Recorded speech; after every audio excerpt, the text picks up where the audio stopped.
खुद को? बोले पजामा में मैं भी छो।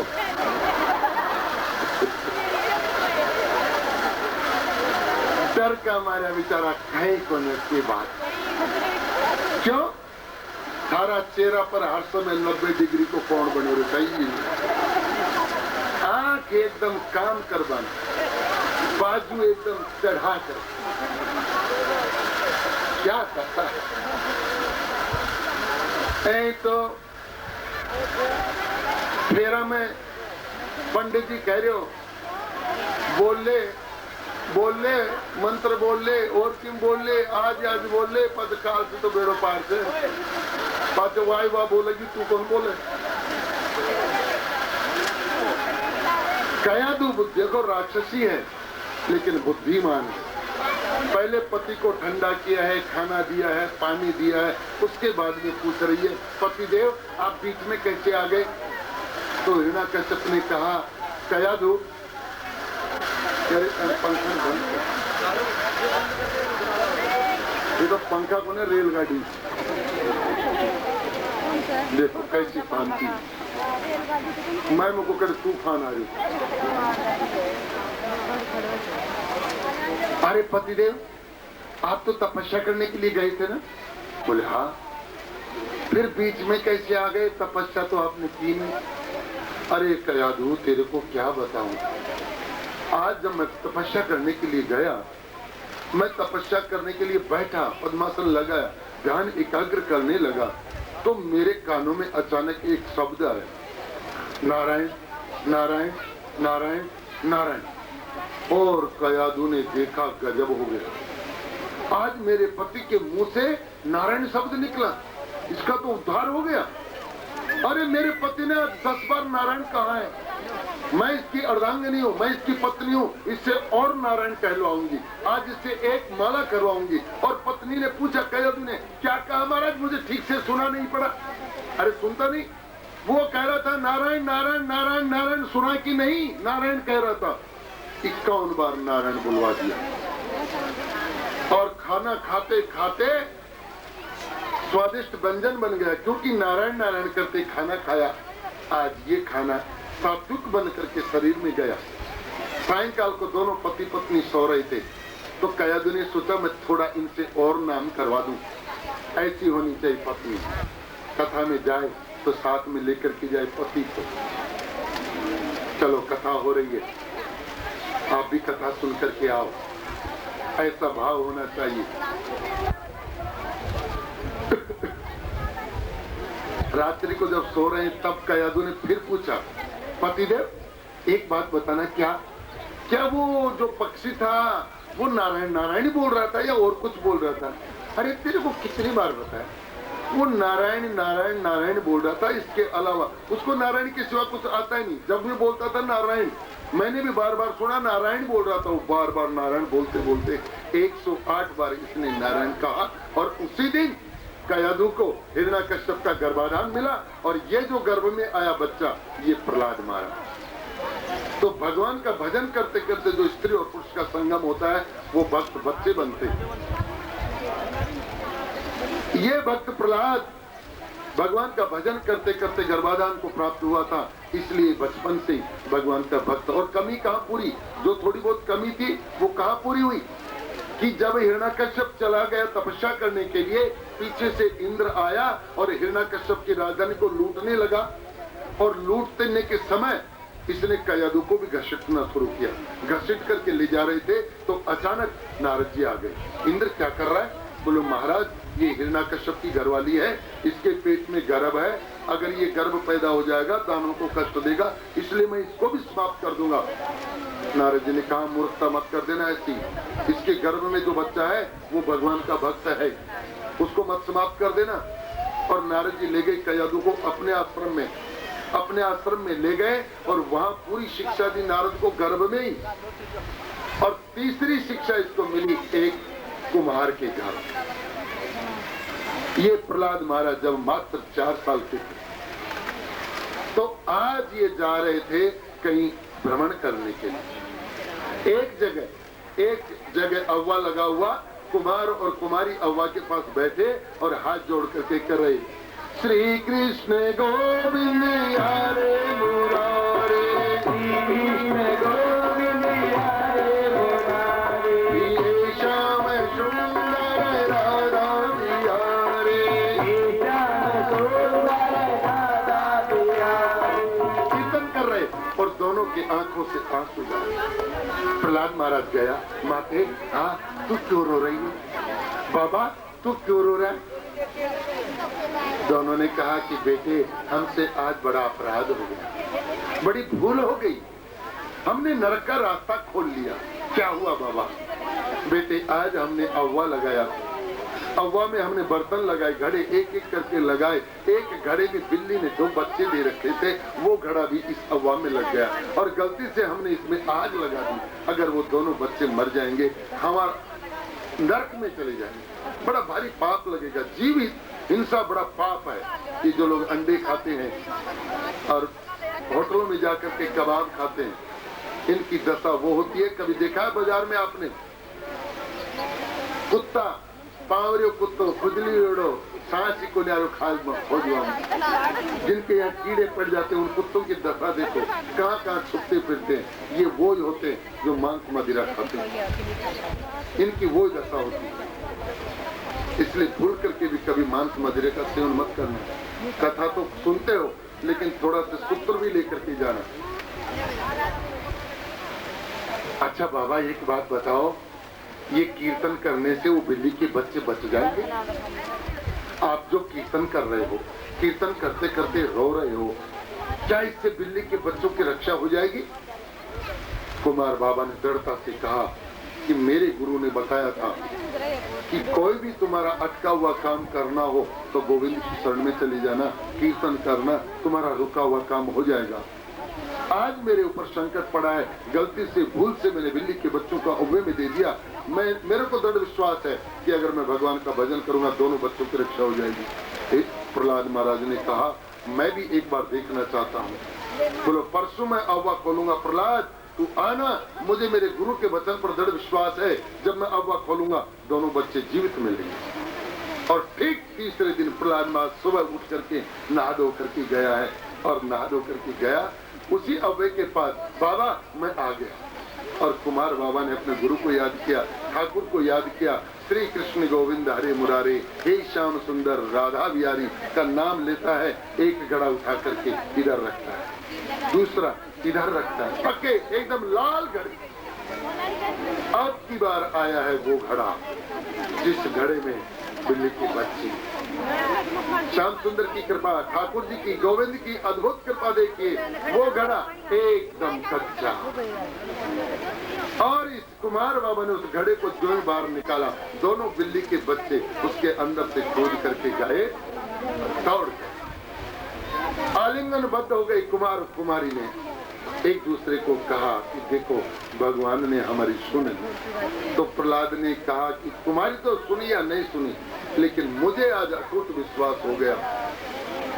नैनं छिद्दन्ति शस्त्राणि नैनं दहति पावक, जिसके ऊपर भगवान की कृपा हो उसको न शस्त्र काट सकता है और न उसको आग जला सकती है। आज मैंने अपनी आंखों से देखा। और ठीक प्रहलाद महाराज को जब होलिका अपने आगोश में गोद में लेकर के बैठी, चारों तरफ आग लगाने की व्यवस्था, तो इसको किंचित डर नहीं, आग लगा दी, कोई डर नहीं। हिरण्याकश्यप दौड़ करके आया, प्रहलाद को पकड़ा। अरे प्रहलाद तुझे डर नहीं लगता? ये आग लगा दी, तू जल जाएगा, तुझे डर नहीं लगता? देख धीरे धीरे तेरे पास आग आ रही है, तुझे डर नहीं लगता?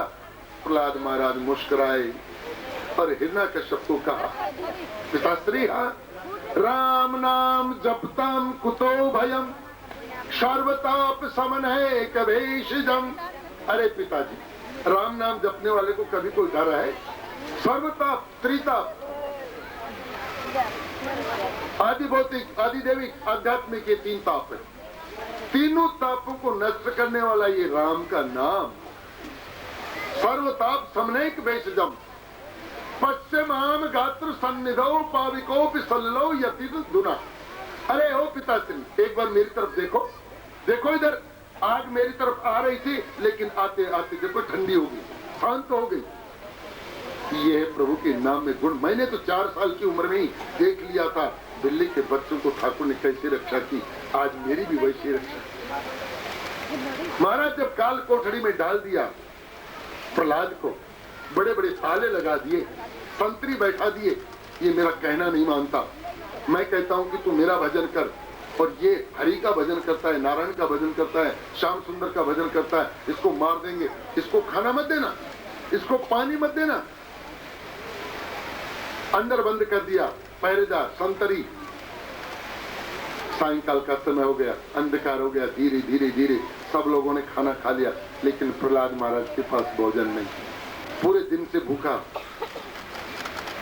सायंकाल रुक्मणी ने ठाकुर जी के सामने थाल रखा तो महाराज कन्हैया की आंखों में आंसू आ गए। रुक्मणी ने कहा, क्या बात है, कैसे रो रहे हो? श्याम सुंदर ने कहा कि मैं खाना कैसे खाऊं, काल कोठरी में तो मेरा एक बेटा बंद है, उसको तो भोजन मिला नहीं, उसको खिलाए बिगर मैं कैसे खाऊं? तो ठाकुर व्यवस्था करो ना। ठाकुर ने उसी समय योग माया को कहा, योग माया हाँ थाल लेकर के जा और मेरे भक्त को खाना खिला कर। योग माया सोने का थाल लेकर के आई, 56 प्रकार के व्यंजन लेकर के आई, काल कोठरी में प्रकट हो गई। प्रकाश नजर आया प्रहलाद को, कौन? मैं, योग माया। बोलो माते मैं क्या आपकी सेवा करूं? मैं सेवा करने के लिए आई, गोविंद ने मुझे भेजा है कि मेरे भक्त की रक्षा कर। मैंने प्रतिज्ञा की है, नहीं मैं भक्त प्रणश्यति, मेरे भक्त का नाश नहीं होता। बाढ़ आ गई, बाढ़ में सब लोग अपना घर छोड़ करके भगने लगे। एक भक्त था, भगवान के ऊपर विश्वास था, चाहे कितनी बाढ़ आ जाए मैं नहीं जाऊंगा, मैं अपना घर छोड़ करके नहीं जाऊंगा। एक व्यक्ति आया, भैया बाढ़ आने वाली है, चलो मेरे साथ चलो। नहीं जाऊंगा, भगवान मेरी रक्षा करें। फिर एक साइकिल वाला आया, तुमसे चला नहीं जाए तो आओ मेरी साइकिल पर बैठो, मैं लेके चलता हूँ, बाढ़ आ जाएगी मर जाओगे। कहना मानो, नहीं जाऊंगा नहीं। फिर एक मोटरसाइकिल वाला आया, लो मैं तुम्हें जल्दी ले चलूंगा, बैठो।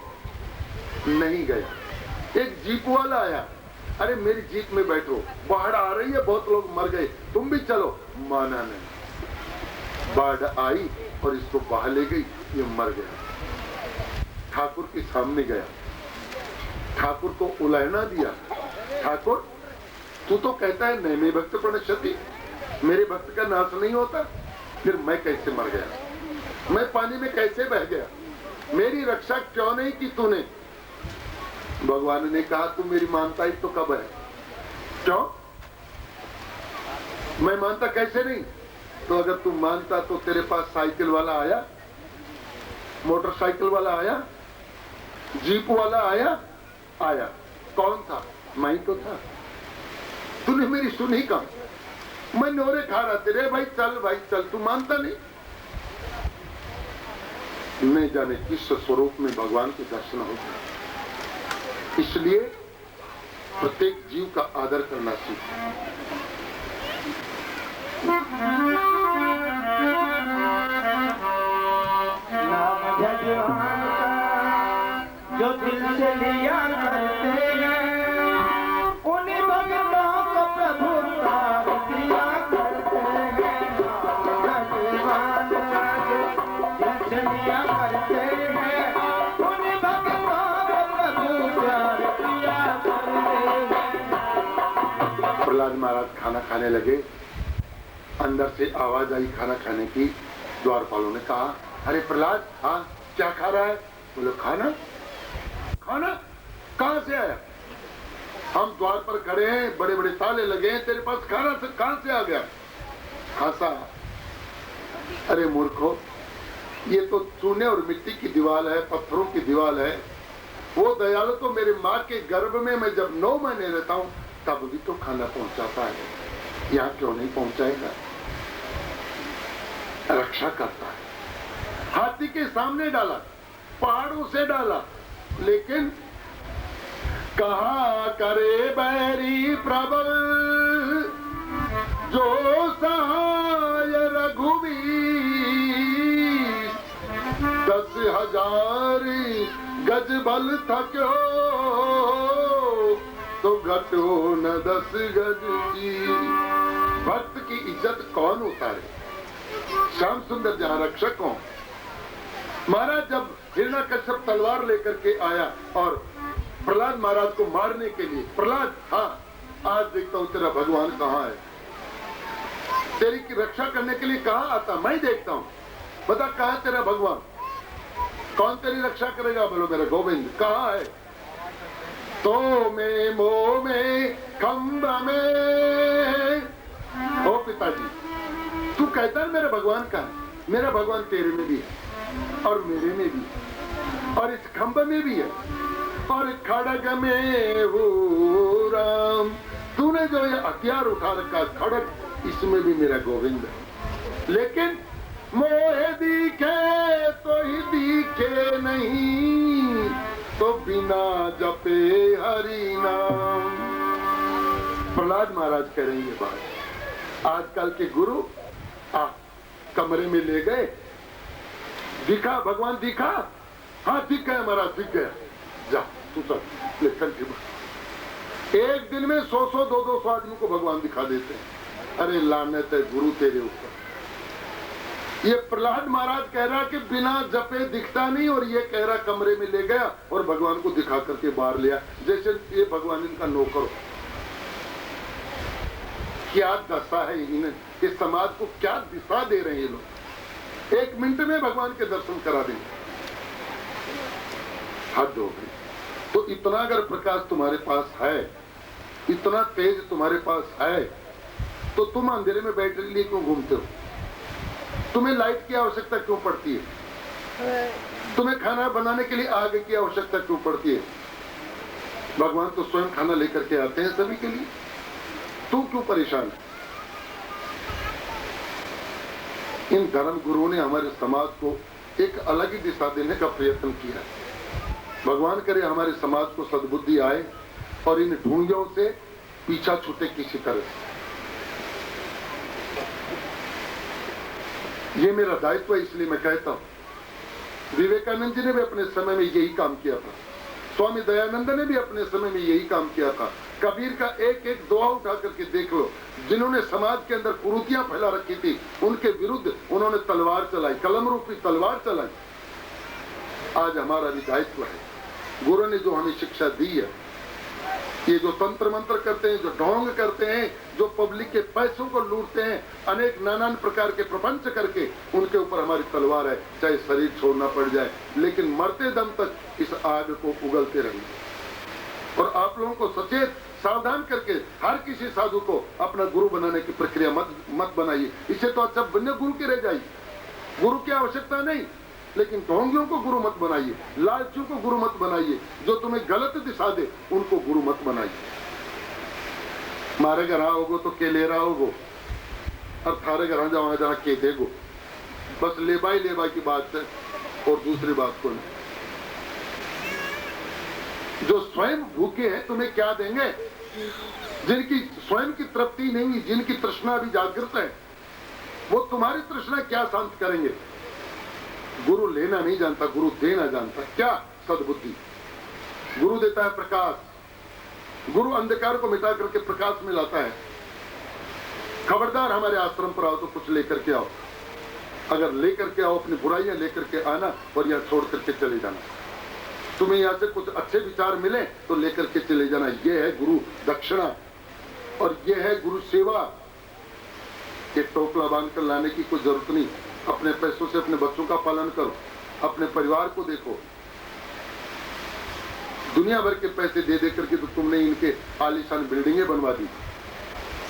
एक एक आश्रम 1-1 करोड़ रुपए का, अरब रुपए का आश्रम, जिसको हम आश्रम कहते हैं। आश्रम तो वो होता है जहाँ लोगों को आश्रय मिले, शांति मिले, सुकून मिले।